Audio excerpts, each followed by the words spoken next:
this is to change the motor in the 20,000 lifter. You need to lay the lifter down and then remove the battery cover.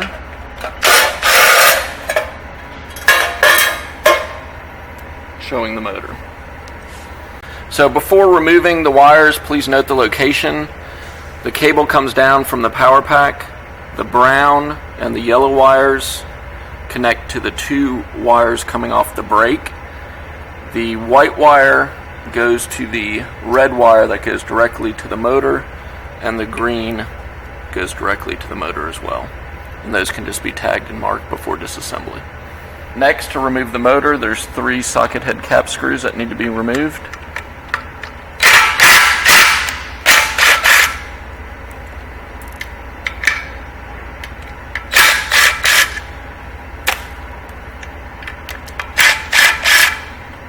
And the motor can be pulled off the intermediate.